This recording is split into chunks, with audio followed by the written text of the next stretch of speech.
You ever wonder what it's like to operate giant ships like this?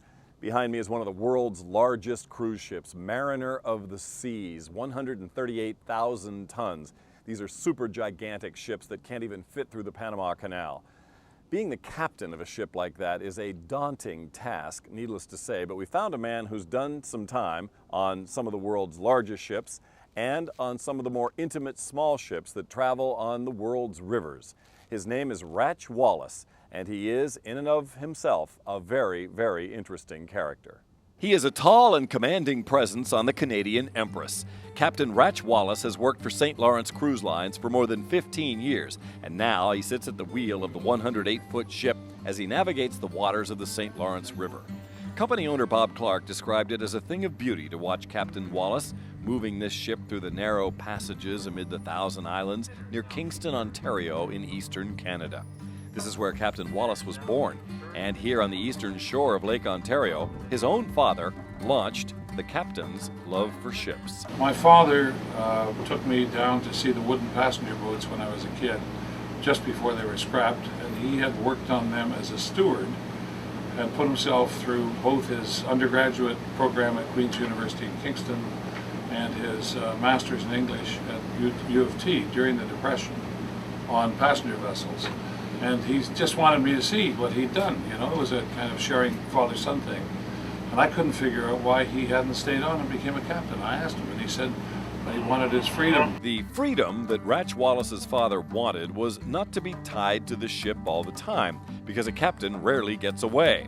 Captain Wallace is saved by the fact that here in Canada, this work is seasonal, May to October.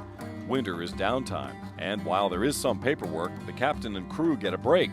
So Ratch Wallace gets to be with his family during his favorite time of the year, that being winter. I know this will sound odd. I don't do hot. I just don't go to hot places. For me, a thrill is going around Newfoundland in the winter.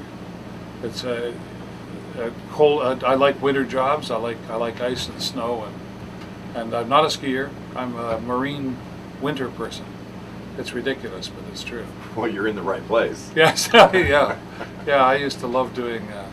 We used to have winter jobs when I finished on the lakes for the summer.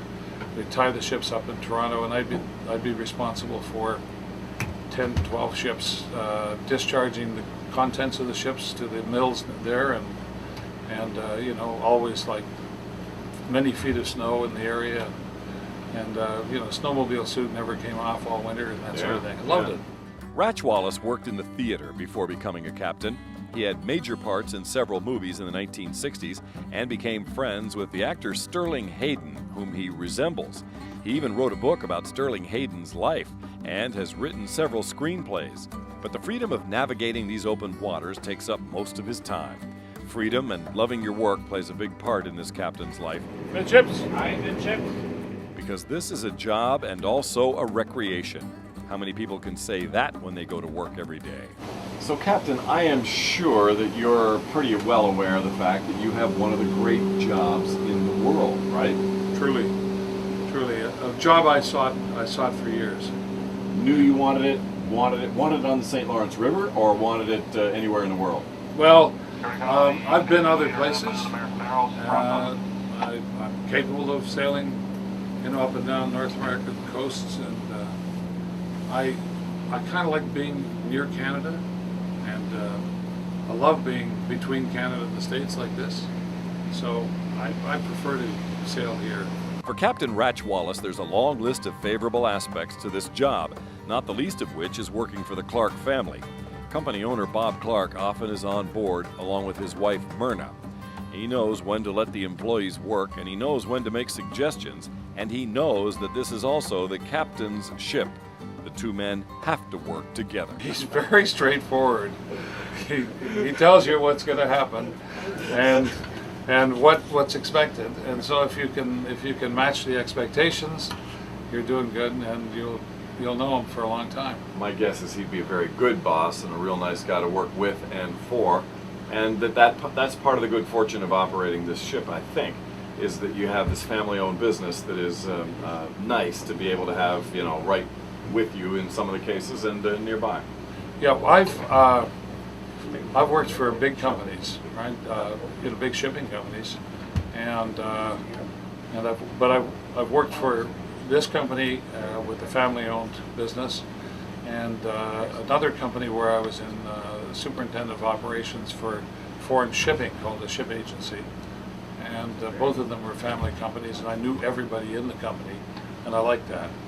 The super big companies like 5,000 employees and such, I get to know everybody because I somehow or other, but they don't have the same kind of feeling.